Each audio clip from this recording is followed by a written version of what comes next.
Good day, everyone. So, today I want to tell you a story about Toad's First Supper, Chapter 2 by Choku Eki. But before tackling to the story, let me first introduce to you the author, the background of the author.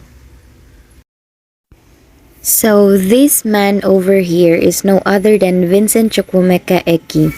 He was born on 28th day of April 1931 and died on 9th day of January 2020.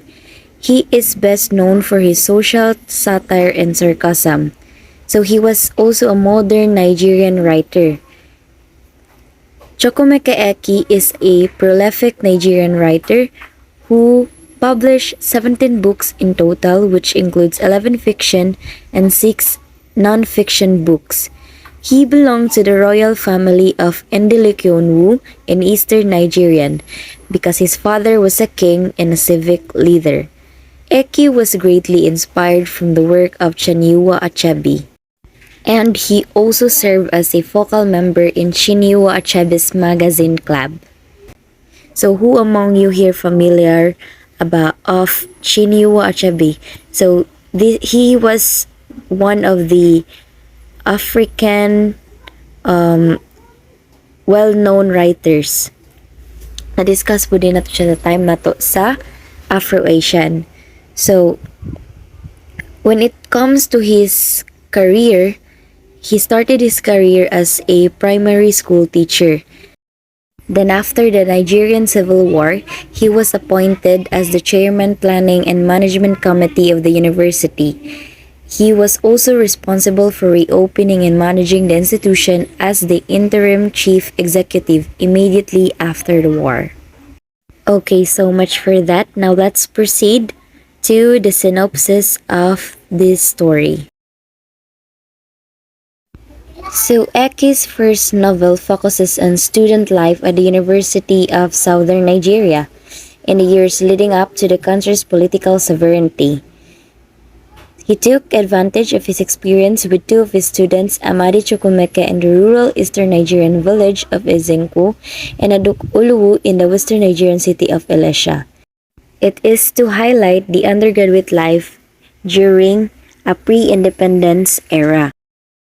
At the same time, he presents the following insights. So there are what we called insights that we are going to encounter as we tackle all throughout the chapters. But since my assigned topic was just focused on chapter 2, so maybe there were insights that are not visible in this chapter, since in this chapter it is more emphasizes the struggles of Amadi in the university. So these are the following insights. First, living a life in a rural Igbo setting in pre-independence Nigeria. And second, the cultural clash experienced by educated young Nigerians moving from rural settings, inter-ethnic conflicts, especially conflicts between these two dominant ethnic groups, which is the Igbo and the Yoruba. So in this chapter, the story revolves around the early struggles and choices of Amadi in the university. So the story started when the admission day came. The vice chancellor is giving his traditional address to all freshmen, and also the day when Amadi was first drawn to Aduk. So if it is in our school, it is called welcoming address or sort of orientation before starting the school year. And it also stated that this was also the time when Amadi first met Aduk. When his first term began, it left him no time for affairs of the heart. Ano man, because he was more busy of preparing himself to the course he wanted to get. He had arrived at the campus determined to register himself for the honors course in English.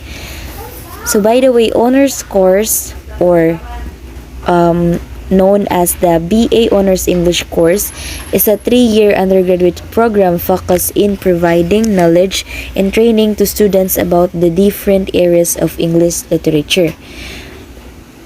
So, his choice had been greatly influenced by Mr. Ola. Mr. Ola is a young Cambridge graduate whose Cambridge manners had swept Amadi and many other boys of their feet. So Mr. Ola had been looked up by a lot of African students, and it's not you that Amadi was one of those. When he failed the Department of English selection test, he was shocked. He cannot dare to accept and believe that his desired course will be impossible for him to reach. He even pleaded to the Department of English that studying English had been his life's goal, and he couldn't think of anything else he should study.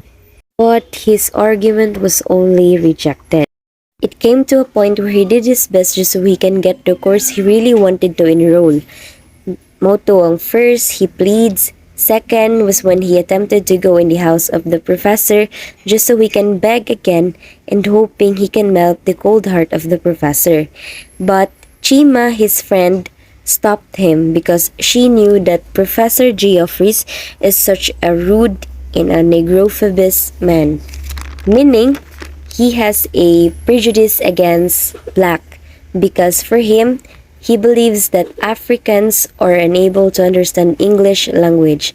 Kumbaga, gamay ra kaayo siya og panlantaw sa mga black people.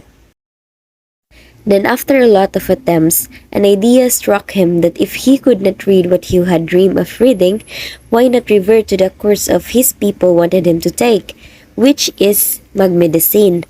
Actually, Amadi has an excellent grade in terms of physics, chemistry, and biology, and the people in their town want Amadi to take medicine, especially iyahang mother who dreamed to be called No Dokita, or in English, a mother of doctor. And there's also an organization who wanted to provide him financially with his assistance as he takes the course medicine. But it was not just really what he desired to be, because he has a huge fear of chronic ulcers and dead bodies. But since wala niya makuha ayaw gusto na course, he decided to take medicine out of choice. However, when the letter came, all the hopes he has had gone in just a blink of an eye. The letter entails the disapproval for him to take the course of medicine due to the reason that it has a policy that tells no transfer from other faculties to the Faculty of Medicine should be permitted during the academic year. So, makapanghinayang kaayo sa kay all are fixed and everything has been provided and settled, pero ang letter na napod ang naghinder niya na makuha unta niya ang iyang second choice nga course. So we can say that Amadi was very unlucky because it seems like the universe is against him. And so Amadi enrolled in history honors and ended up in a Duke's class, even though he didn't take the prerequisite exam and he hadn't applied to read history. Despite all, he had no intention of finding out who informed the committee of deans that he had been accepted into the course. So after all had been true, all the choices he had was not really in his favor. It's ironic to think that there are things we work hard to get, but ended up not getting. However, those things we didn't expect to come would easily just happen even though we didn't work hard for it to happen. Now let's proceed to the elements of the story. The story takes place in a Nigerian university campus, specifically in the university auditorium, wherein it was their admission day. It was more on what and how exactly did they meet a duke, while also describing how the admission went in the auditorium per se. The main characters, which the story revolves around the life of a first-year history student of the university named Amadi Chukwuka, his campus friend and second-year history student named Chima, and a Yoruba-speaking female undergraduate of the same university named Aduk Oluwu. The least supporting characters in the novel are Vice Chancellor, which are the one who gave the traditional address during the admission day, and Mr. Ola, who's the person na gilook up ni Amadi, and Professor Geoffreys, which is the person nga usa sa mga hindrance nga nung wala nakuha ni Amade iyang gustong course. The plot of the novels entails Amade's early struggle in the university of his awakening to life's naked truth.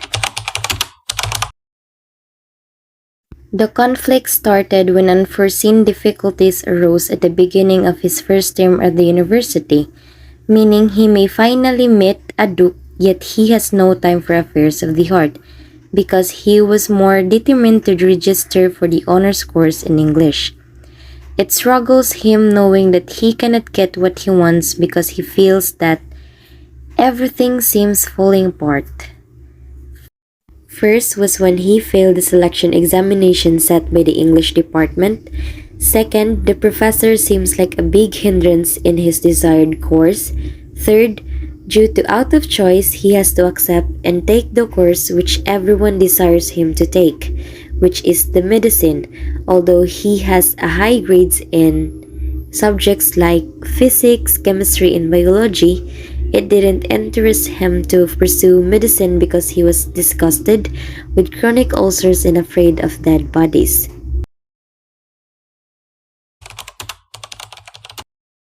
For the theme of this novel, I think it depends on how you choose to conclude the ending of the story, since in this chapter it is an open-ended narrative. So for me, I chose to end the story of Amadi getting happy and gradually accepting the situation, although it didn't work out the way he planned and wanted it. By that, what the novel is trying to imply to the readers is that if it's not what God has meant for you, then it won't really happen to you. As what we believe in the famous song by Madison Beer, everything happens for a reason. Maybe we don't understand it now, but eventually we will.